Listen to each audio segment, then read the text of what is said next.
Good. Participants.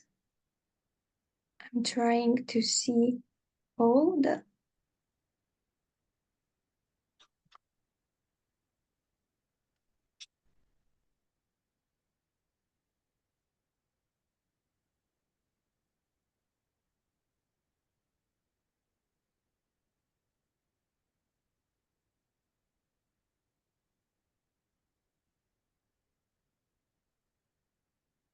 Good. Thank you, Paula. I was trying to bring all the pictures in the same print screen. Thank you. Good. Moving forward, please feel free to use the chat box for any questions that might arise during the presentations, and we are happy to gather them and ask the speakers later on. We will have the presentation and then the Q&A session for each speaker.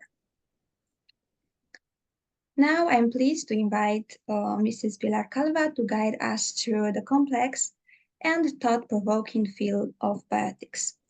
Pilar Calva is an international conferencist and professor of bioethics issues, medical doctor, genetics, clinical practice, end-of-life coaching, fertility and infertility management coach, international conferences on life and issues and thanatology. Pilar Calva obtained her MD in the School of Medicine after training with Professor Jérôme Lejeune à l'Hôpital des Enfants Malades à Paris. In Paris, France, she received her certification on cytogenetics from the Sorbonne University in Paris in 1987. She received her master on bioethics in 2005, and she currently teaches at the Pontifical University of Mexico and the Catholic University of Dallas. She has been teaching natural family planning, ovulation method, and FEM since 1985. She led the bioethics community in www.es.catholic.net, and she has lectured at various national and international congresses.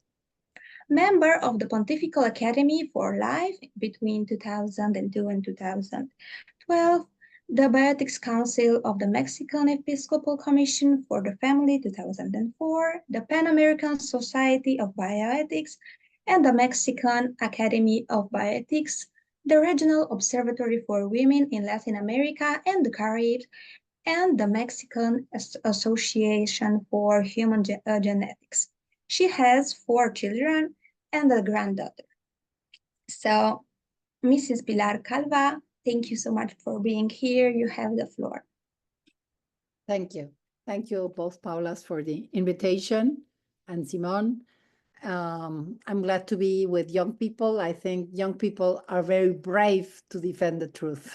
So it's my best auditorium are young people. I believe greatly on young people. So I'll start projecting some slides to make it easier. As they were saying, I'm going to go through the medical aspects and the ethical aspects. As you know, I was some time long ago also a young people. Here is the second time I was with Lejeune in his lab. My second daughter is in his arms. And I learned with him a subject that is very important. I'll only have time to go through very fast, but I learned with him through he's the father of modern genetics. Mendel is the father of genetics.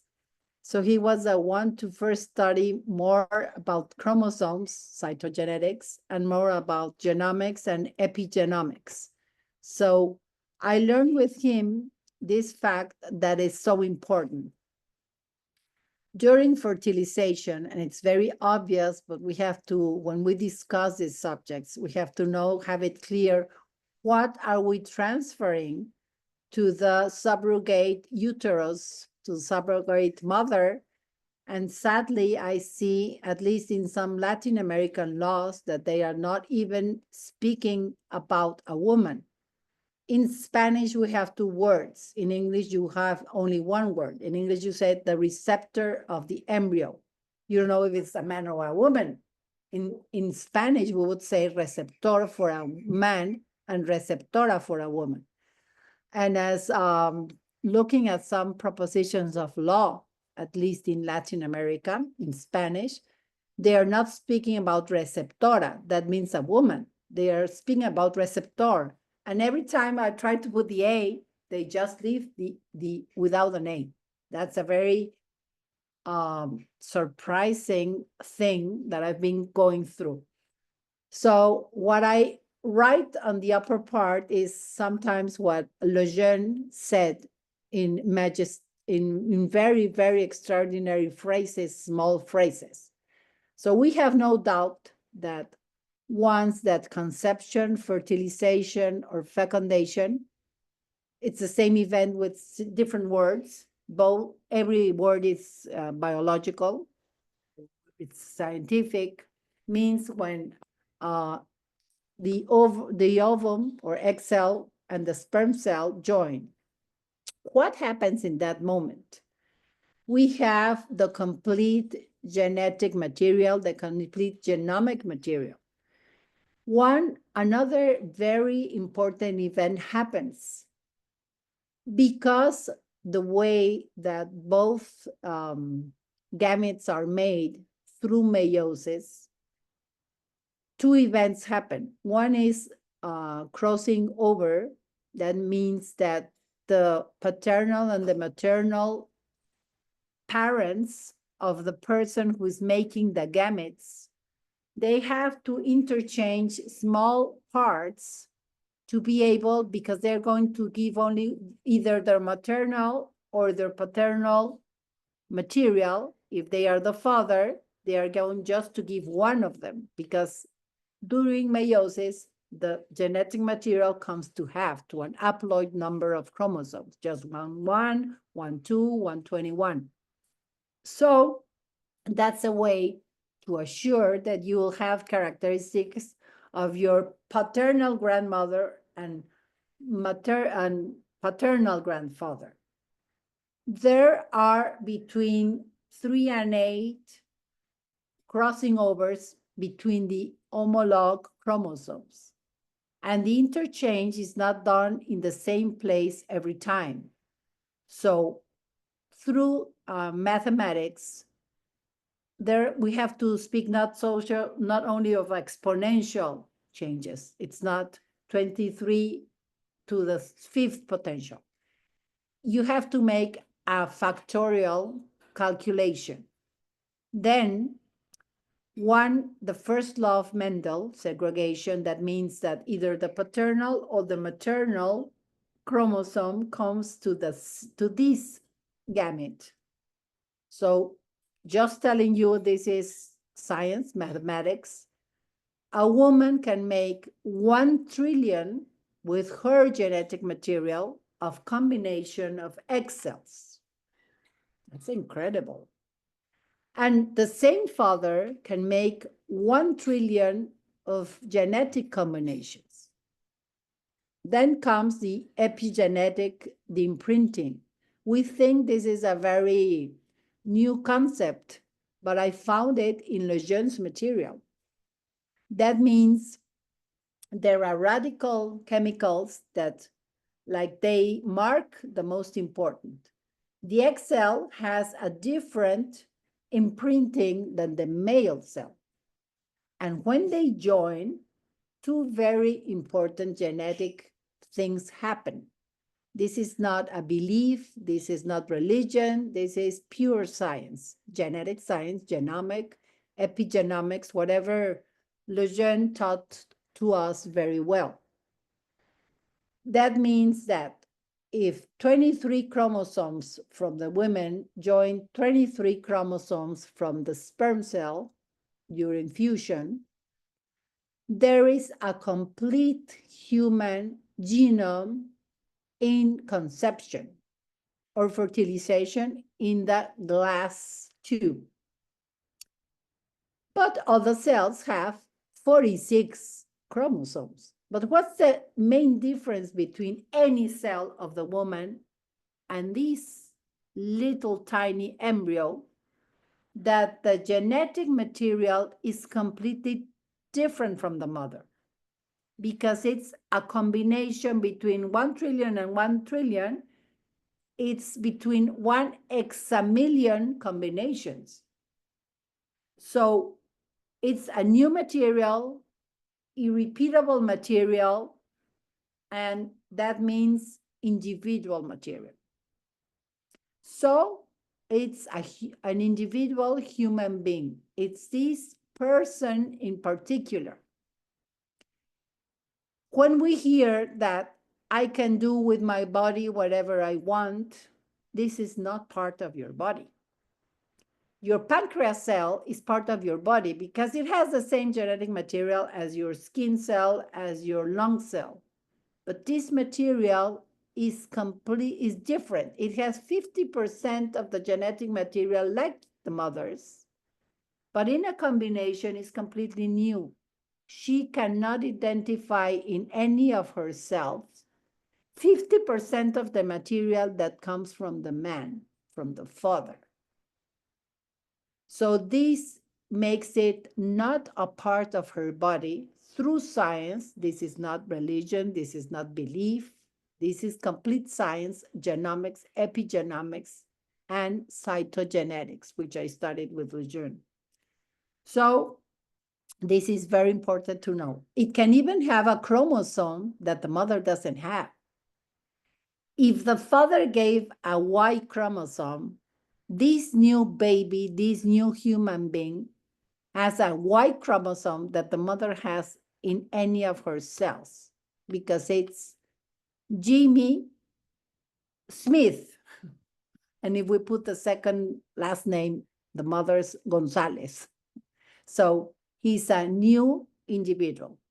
The genetic material which is present at this moment orchestrates the first human symphony. That means the development of this baby and not another one in an autonomous way.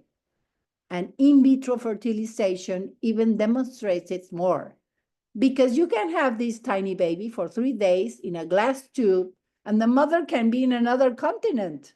The baby will continue by itself to develop. Its development is autonomous. And the third one is it's an uninterrupted development. There is no moment, not in implantation, not when the heart beats, that he changes from being not only a human being, but this human being in particular, until he dies.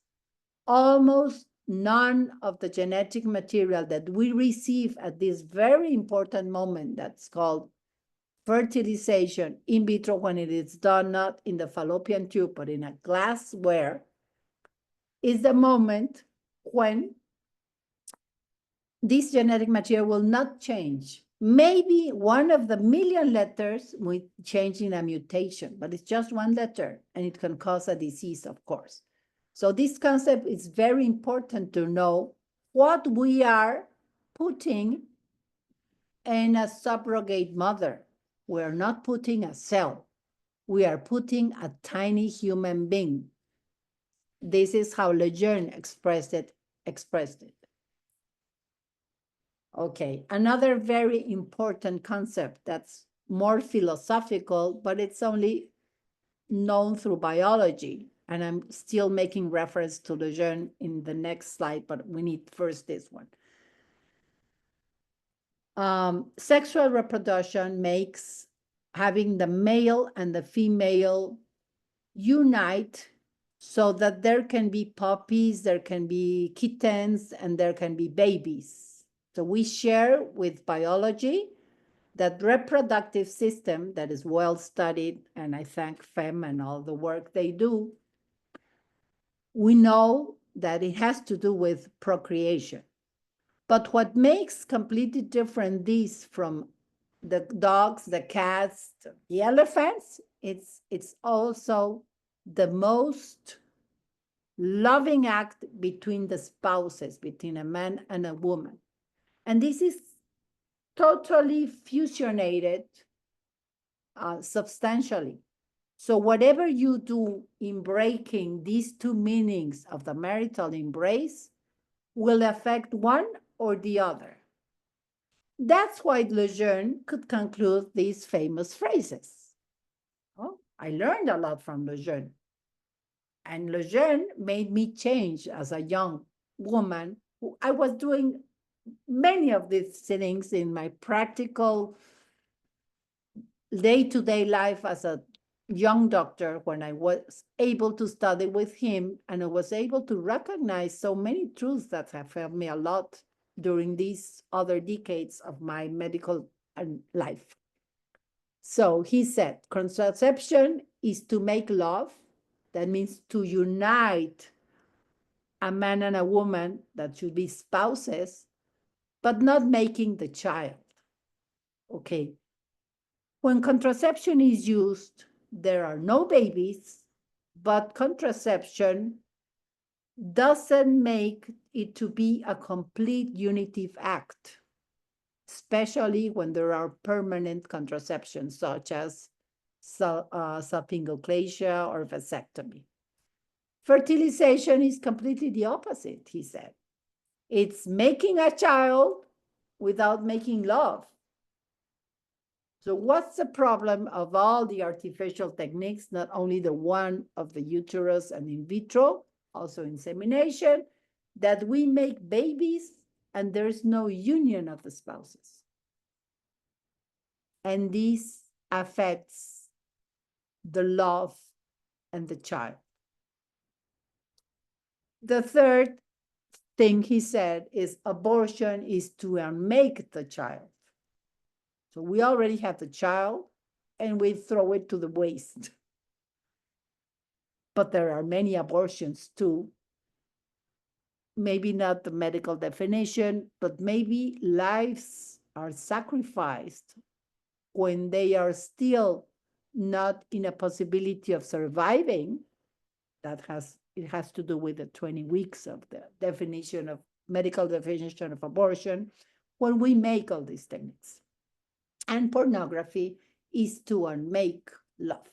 He said all these varying degrees are incompatible with natural law. Okay. Now, we need to speak about in vitro fertilization. What is the E and the T? The E and the T signifies with embryo transfer. And it's very important to see how in biological aspects, sometimes because we do an extrinsic value of the person, we sometimes consider the same timing of gestation a thing or a person. When you are speaking about the morning after pill, the day after pill, excuse me, we say 2-3 days, well, it's a bunch of cells. They have not studied genomics or epigenomics or imprinting, no? But when we come to this subject, I want to make importance to how much time has it happened between conception and when we are transferring the baby either to the mother's womb or to subrogation uterus. So the sperm cell fertilizes the egg cell in the lab in a glass tube, and then embryos are transferred between 2 and 3 days of conception. Every 24 hours, the tiny baby has a body of the double of size. In conception, we have a body, a one-cell body, where a one-cell embryo that is also called zygote or fertilized egg, but it's already a human being. And every 2 hours, the genetic material divides, of course, so that the baby can have, when he has 24 hours, he'll have a 2-cell body. In 48 hours, a 4-cell body. In 72 hours, that's 3 days and 8 cells.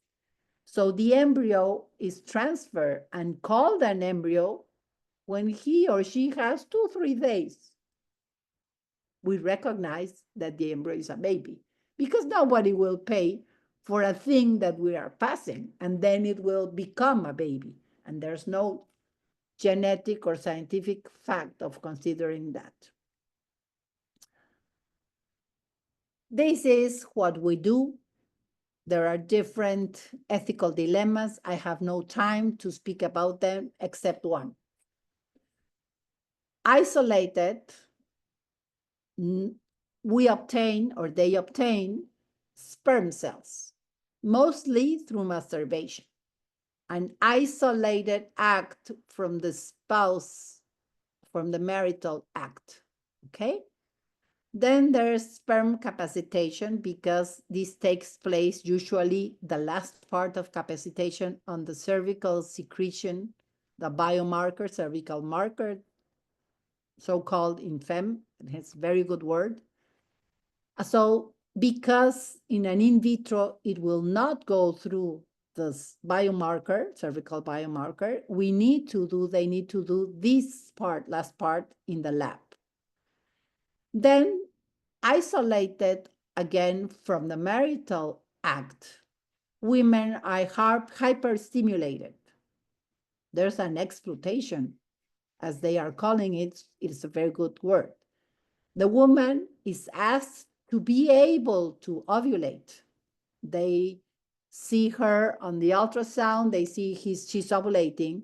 Why do they give stimulation? Because they want to capture between 8 to 10 cells. So it's a hyperstimulation with obviously health problems to the woman, because the ovary of a woman, through natural law, anatomy, physiology, endocrinology, is not made to mature 8 to 10 cells. Okay, so there can be a problem to the woman. There are, as Simone already told us, the subrogate mother can be the biological mother, and she was the one that was overstimulated. Or maybe they can use the overstimulation and obtain the egg cells from the mother, who's going to be the last name, but she's not going to gestate the baby. She's not going to become pregnant. Okay? Conception takes place in the glass tube, and very important to insist, once conception or fertilization takes place, 2 cells become a new human being. So we are speaking that now we do not have just a cell. It's not just an egg cell. It's a fertilized egg cell. It's a person. It's not a thing. Afterwards, okay, so we see here with our image what I'm speaking about, hyperstimulation. Usually, those of you have taken FEM, that maybe most of you have taken it, because it's a very important work you do in World Youth Alliance. Usually only one gets into maturation. Here, because we hyperstimulate, they can, when they take the follicular liquid, it has between 8 and 10 egg cells, but it can have 20, it can have 30, or it can be 3. And it's a blind thing they do. They just take the liquid with whatever they find. Then they put in a nutrient solution whatever number of egg cells they have taken, and they calculate to put at least 100,000 sperm cells per egg cell. So if they think they're putting 10, they will put million cells. So if you have in the same glassware 20, 30, 10, or 3 egg cells with millions of sperm cells that only have to swim a little tiny space, of course, 98.5 of them will fuse, and you will have 20, 30, or 10 babies, because that's a percentage of 98.5. Then between 2 or 3, it is transferred to a womb. And there is where we have the concern of the subrogation. To whom do they transfer the tiny babies? They transfer between, most of the protocols say 3 babies, because 3, if the 3 implant, you'll have a triplet pregnancy that it can be handled for the mother and the babies. If you have more babies, 7, It is a health concern for the health and the life of the babies and the mother. That's why they transfer 3 by 3. They didn't transfer 1 because they say we have more chances with 3 than with 1. Today, medical publications start to demonstrate that it's almost the same possibility of having 1 baby that will be able to implant if you pass 1 or 3. And then they will let them grow, but sometimes before fertilization, they choose some of the babies. That's another important medical thing and ethical thing. They are choosing by biological things or characteristics persons. This is called eugenics. Eugenics not only happen in the concentration camps, no? They are happening today. And they are selecting, if it's to the mother or to the subrogate mother, they are trying to select babies through medical characteristics. There are through biological characteristics. There are different ways of classifying tiny human beings and saying these are good, they should go first, these we should throw away, and these we will keep frozen for future transferings. Another ethical dilemma. So choose which zygotes, 2-cell embryos, 4-cell embryos, or 8-cell embryos. Again, they can receive another name, the morula. Okay? So they pass them how many implant and how many die or we kill because it's a human act. That's a difficult dilemma, and it happens both if it's the mother or if it's a subrogate mother. Together with the subrogate mother, some embryos will be frozen. I don't have much time, but I will just explain that the babies are in the lab with the mother's temperature, like the mother's temperature between 36 and 37 centigrade degrees. I don't have the conversion in Fahrenheit degrees, but you can transfer.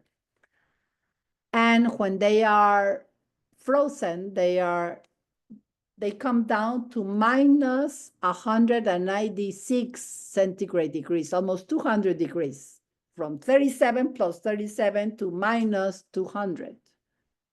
Many of them are killed through this process because it's a human act. So maybe some of the frozen embryos are frozen cadavers of embryos. And then they are returned to 196. And they are transferred again. It could be to the mother or to a subrogate mother. So there's another possibility. They can either implant to a subrogate mother in fresh when they have just done the process, or after keeping them, I don't know how much time. And then there's another dilemma through which we have to go. The mother is not coming back. We have tiny embryos. I would ask you to think, and I will give the answer. What is frozen to these embryos? Life? If life is frozen, that's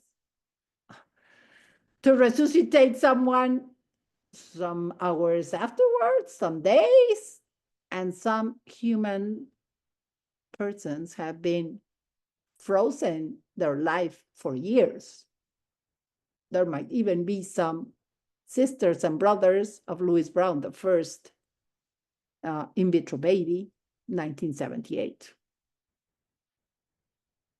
No, life is not frozen. They are not resuscitated. They are alive all this time. And that's through biological characteristics. But time is stopped to them. This is terrible. They are alive. Lejeune would call them the new concentration camps, chosen by eugenics then put in a concentration camp that is the freezer. There's no wire, there's no police, there's no soldiers. How do they keep them like that? Through temperature. So one of the problems that it's a very difficult dilemma is, what do we do with the frozen embryos if they are abandoned by their mother? Who's their genetic mother?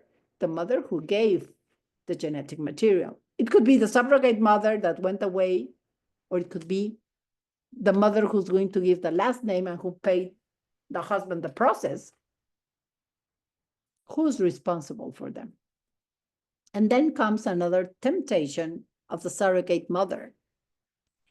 How come if they are abandoned, but we put them in a subrogate mother who cannot keep the babies, who's not adopting them, but that could give life to them, so then they are adopted postnatally. Is prenatal adoption correct or not? There are many dilemmas of the subrogate mother that we could not completely take out of how they become, how do we have embryos to transfer or not.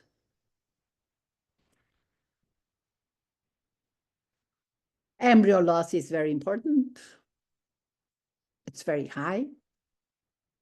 So if we do laws, if we do cultural work and say we're against abortion, but we're in favor of this, maybe for just one process of 10 babies, and some of them do several processes, they are in the second or in the third trial. That means they have gone through 10, now we have 20, now 30 or maybe more. The loss is very important. More than if a woman goes to an abortion clinic to go 1 per 1. As a matter, it's very important. Completely in connection with the subrogate mother, okay? How many embryos are discarded before being frozen or after being frozen? The subrogate interest comes here. So I'm now going to speak only about the subrogate mother that I couldn't take out of all the process. Okay. What's the first, when we do general ethics, and we should do when we do bioethics, we should be doing personalistic bioethics, which is the one that has its fundaments in general ethics, in correct anthropology. No, because all the other kinds of bioethics, the pragmatic, the liberal bioethics, the sociobiologist bioethics, there are different kinds of bioethics, do not have the fundaments of general science. They are founded in ideologies. That's why some bioethicists have a very liberal argument, because they are founded not in a science, but in ideologies. So when you do general ethics, you say correct things are good because they follow natural law. What Lejeune spoke about. Natural law is in the same act. The spouses make love and make a child. That's the way we are done. And we can study it through science. So first, subrogate mother has two main problems if we follow this. The same problem as donating gametes, that can be called donation of gametes, or heterologous processes. There's a substitution of persons. In Spanish, we know adultery is substituting one thing for another. I think you have the same word in English, but I'm not very sure, because it's not my maternal language. For example, young people ask for a whiskey and they adulter the whiskey. They do not give whiskey. They give alcohol of another style with something that takes that whiskey. And they say, no, you are giving me substituting the good whiskey for something that is not good, and I'm paying as a whiskey, okay? You are substituting. What happens in the heterologous process and in the subrogate mother? You are substituting one person by another. Why? Because by natural law, the mother, the biological mother, has this marital act through which the sperm cell of the spouse gets into the fallopian tube. The tiny little baby travels through the fallopian tube, gets into the uterus, and implants to whatever he has next to it. That is the mother's womb. Why do we know it's the mother's womb? Because it has 50% of his or her genetic material. So in the subrogate mother, if the mother who's going to give the last name, who's paying for the process, gives her genetic material, it's ethically incorrect because there is substitution of one person by another. If it is the subrogate mother who gives the genetic material because she's making the donation of egg cells, well, there in this thing, we are not substituting because the baby gets implanted on the mother who has the 50% of genetic material. But then biologically, she's the mother because she gave the donation of the egg cell. She gestates in her womb, which shares 50% of genetic material. Does that make it correct? No, because there was a substitution of a person, that is the spouse, the husband. There was not a substitution because there was not a marital embrace with someone who's not the wife, but there is a genetic adultery. There's not a body adultery because there was not the marital act with this woman, but the genetic material of the husband he's not the husband of this subrogate mother. That's another problem. So this would not make it correct because there is substitution of the husband with the wife. This is another woman who comes to this. This will give some psychological and legal implications. I will not analyze them, but just tell that it's true. If the mother gives birth, subrogate mother, to a baby, and she wants to stay with the baby, who is the mother? Biologically, is the one who gives birth to the baby.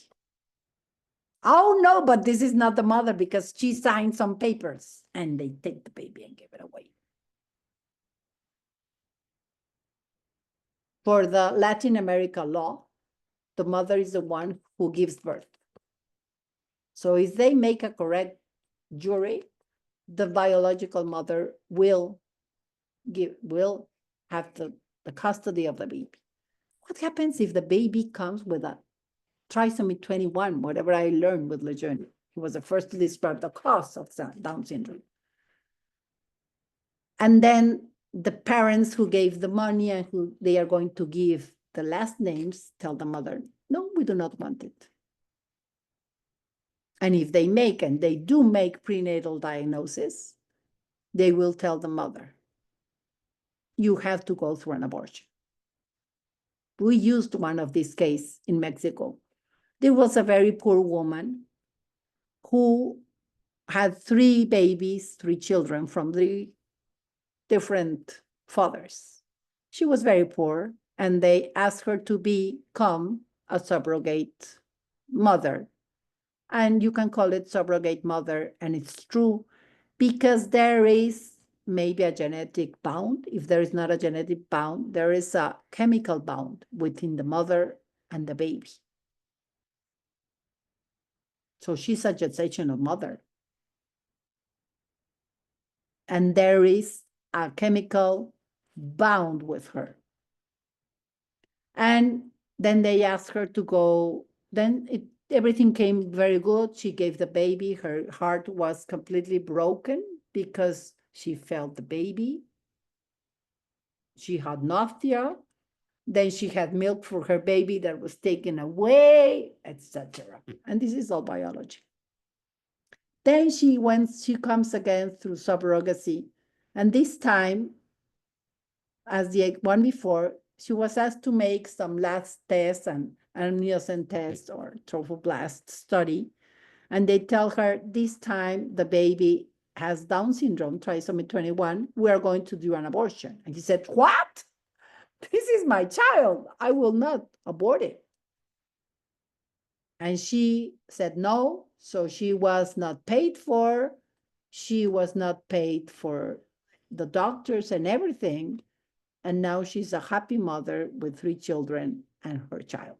Because she said, the one who gave the mother has never been a mother. She doesn't know what it is to be a mother. I've been a mother, 2 subrogate babies and 3 natural babies. Thank you. Thank you so much for your valuable insights and expertise. We truly appreciate your time and effort. Now we will take some questions from the audience. You can either turn on your microphone or write them in the chat. Please, you are more than welcomed.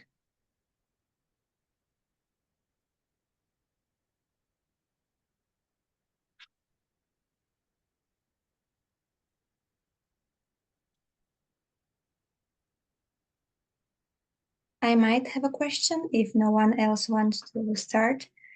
I wanted to ask you, for how long can the embryos be frozen? For example, could be the situation when the donor mother would die, let's say, and they would use the eggs that she donated after her death. This would be a difficult situation, let's say. Very good question, Simone. First you said embryos and then you said eggs. No? Okay, so embryo is the fertilized egg person. Egg cell is the ovum. It's a cell. Okay. So the egg cells can be frozen in a difficult way because when they are frozen, they cannot be used to fertilize, or they can use them, but they are not so good. Technically, sperm cells are more easy to, okay. So it's always better to use, better in technical point of view, not ethical, to use fresh egg cells, okay? So can we freeze cells? Yes, but there is no case to freeze cells because at the end they will have to go through in vitro fertilization. That's an ethical problem, okay? Now we're going to what was the first part of your question, which is the harder one. What about already fertilized eggs, which are embryos and which are human persons through genetics and genomics? It's not my opinion. It's the facts, okay? That was completely a thing that doesn't follow natural law, because babies do not go out and freeze in Siberia and then you keep them and you know what happens to them, no?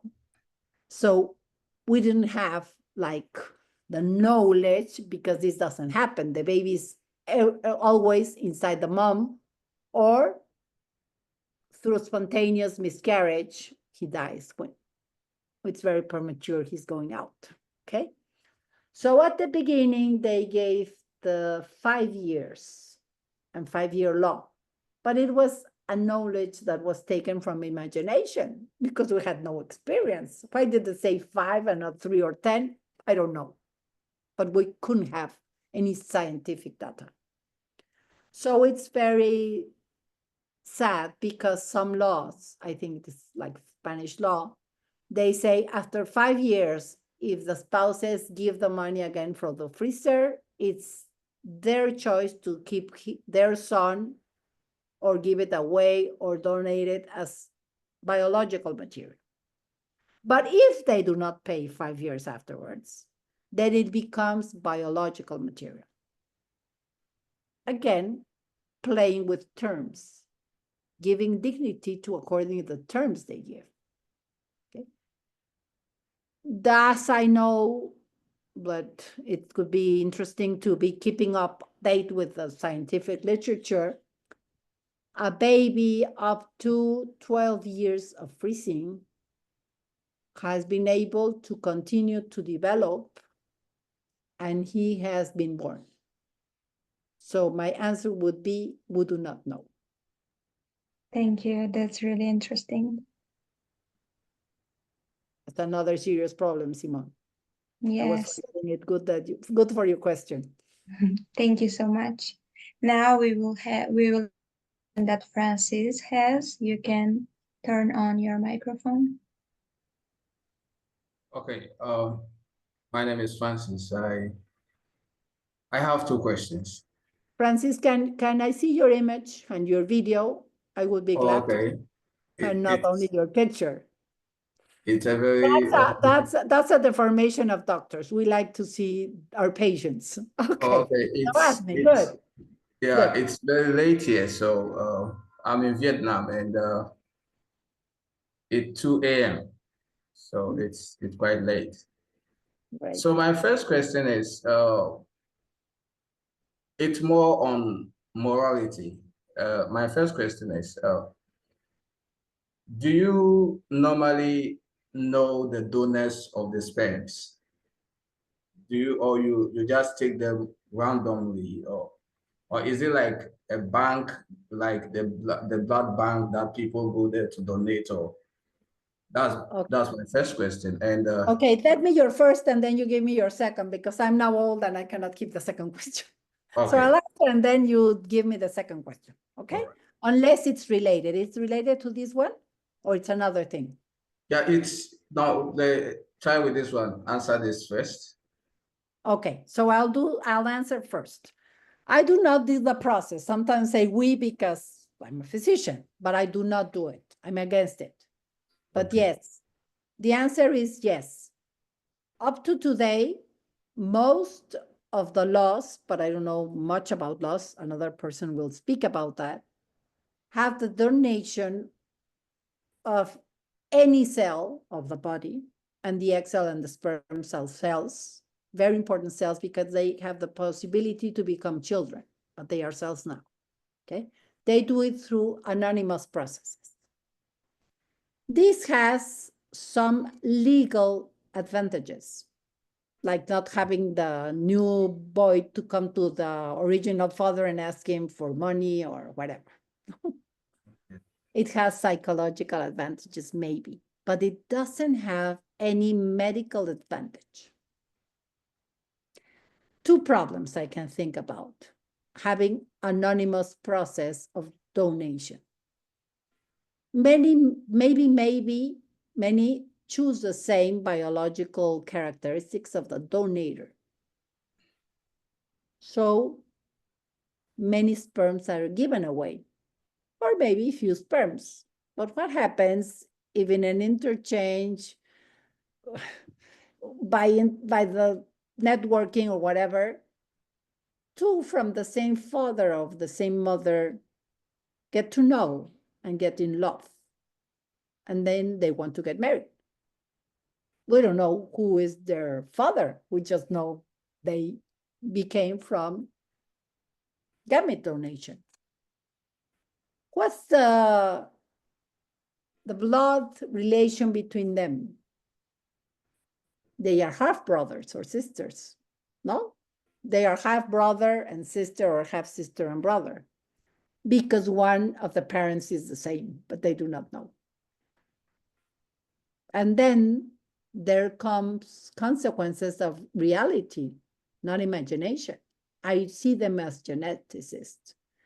As more close the relation between the parents, they have the same genetic material in 50% because they have the same father. So especially autosomic recessive diseases, for example, phenylketonuria, and hundreds of diseases, or albinism that you know more, they can join and they can have children with genetic problems or malformations. And there is another moment of life in which it would be good to know that you have a brother or have a sister when you need a transplant. And how are you going to come to this one? So no medical advantages of having it anonymous, but yes, it's anonymous. Okay. So Good question. my second question has to do with the morality aspect of it. So looking at the explanation and your experience that you're giving regarding this kind of process, is it a good thing to recommend for people to do? Is it good to advise for people to do it? Yeah. I'm understanding your question. Yes or no too. Okay. I'm not at night, but I'm already tired. I've been having a long day. Okay. Yeah. So I understood your question. I would not advise to do it because when you go against natural law, the reality happens to you. For example, if I drop an object, it's truth that it goes down. Okay? Natural law. It's the law of gravity in physics. And if someone takes us to rock and says, I'll show you that you are not correct, it doesn't go down and nothing will happen, and he drops the stone, what will happen? At least a headache and maybe a tiny thin of blood. But if he hits a bigger rock or it has speed, maybe he can fall in coma. Reality comes and he has consequences. My young people, there is a science that few places still teach it. Maybe your country does. Latino countries do not teach it anymore. That's general ethics. So young people have no science to make decisions which will make them happy. So at the end, if one starts these kind of processes, there will come a timing of great sadness because consequences are terrible.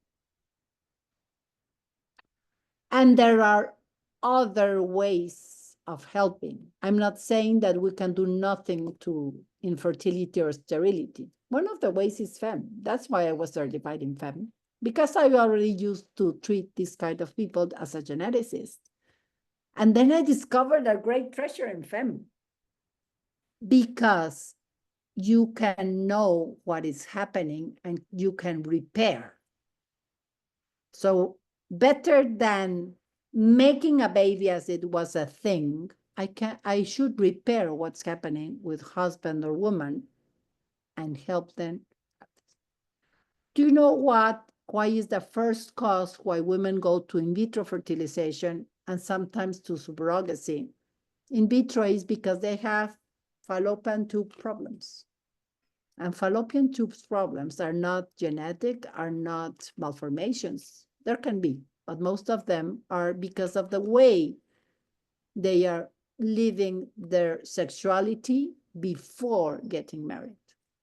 More venereal diseases, today called sexual infections.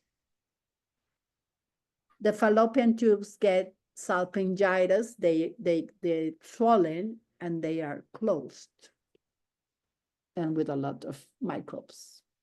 And then they are stuck and then they go to this. And why subrogate mothers?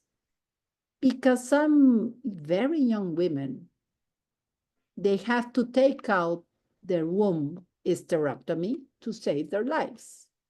And you know what's the first cause? It's not cancer. It's not cervical cancer. It's not uterus cancer. It is abortion. So when I speak with women who want to go through abortion, I don't speak so much about the baby. I speak much to them, what is going to happen to them.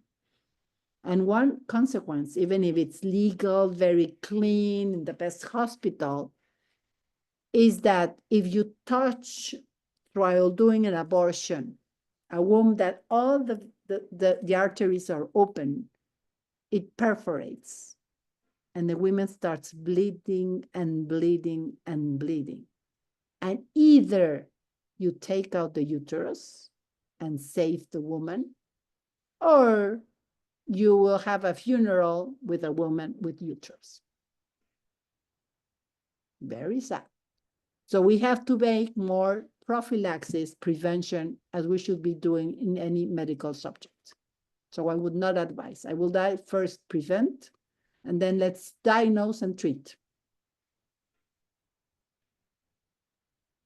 Thank you for Okay, your thank you. answer.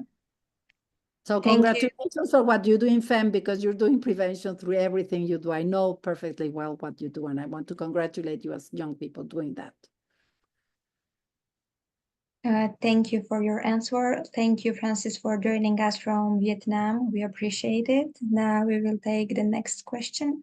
Sven, you can have the floor. Can everyone hear me? Yes. Yes, we can. Okay, great. Thank you very much for this interesting presentation in this topic. I wanted to ask if you maybe want to comment about this sadly, upcoming event that is going to happen soon in March. I mean, everything that was discussed here, it's all based on science and how all these different consequences can happen to women who decide to abort, to participate in surrogation, and so on. However, I was reading and listening that this UN event that's going to happen at the International Women's Day, I don't know if it is exactly at 8th of March or not, where they are like, I think it's the Commission of UN of Status of Women or some other UN body that is like for the 30th anniversary of that being declaracy is like planning to really push strongly about these sexual and reproductive rights, about abortion, that it is like proclaimed as a right for the whole world. I mean, that's actually the tendency. So how in today's world, even the UN itself, some of its bodies are still so much strongly pushing against the right for life and like really for this abortion agenda. I was like thinking if you can maybe comment on that, because why is there even today so much these strong political forces and some groups that are really so for it? Is it only because of the whole money thing that is going on in this industry, or is it really these like ideological warfare? I could even say something about that. I simply wanted to hear your perspective on something about that. Thank you. What country are you in?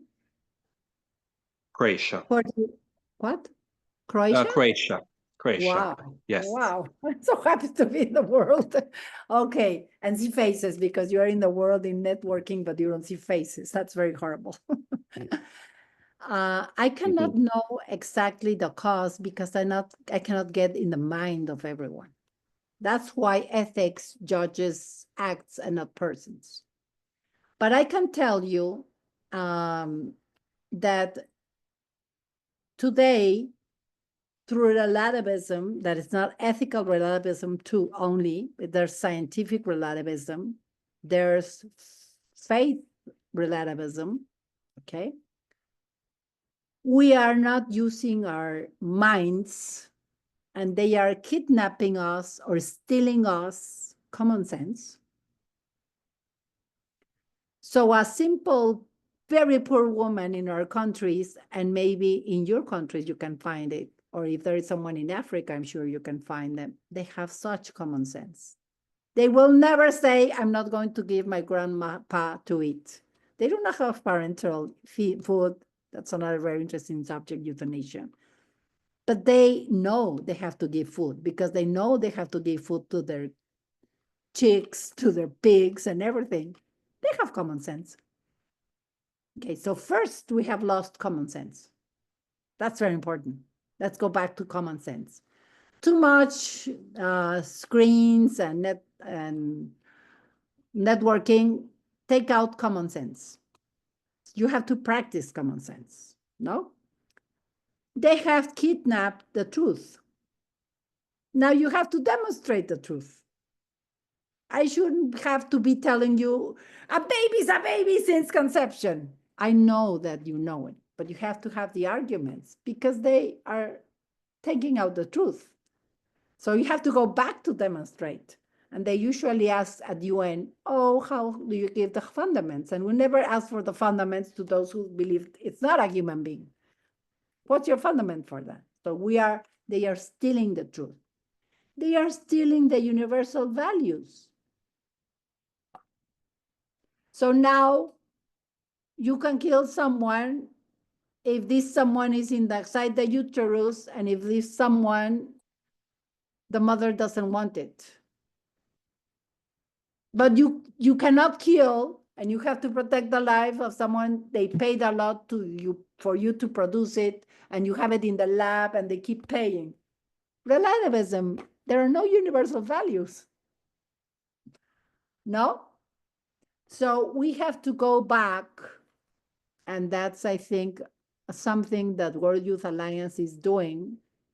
We have to go to all these things they are stealing, and there are other things, but I would say these are the three principal ones. Okay, so first of all, common sense. Go to poor countries and see how much common sense. Most of the FEM teaching, I'm sure, is done in Africa. I don't have the statistics, but you can tell me. Most of my teaching, I have not been able to get to Africa, but it's done with simple people in the Latin American countries and in the States, the simple one, the legal ones. They're the ones to know that the child is a gift, it's not a burden and other things like this. So thank you for your good work.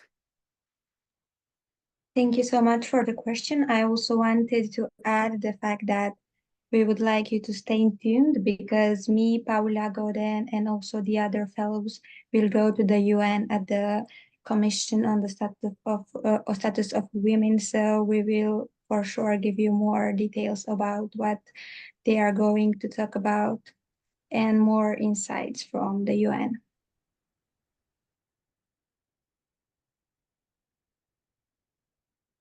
Sorry. Thank you so much for all your questions. Thank you, Mrs. Pilar Calva, for joining us today.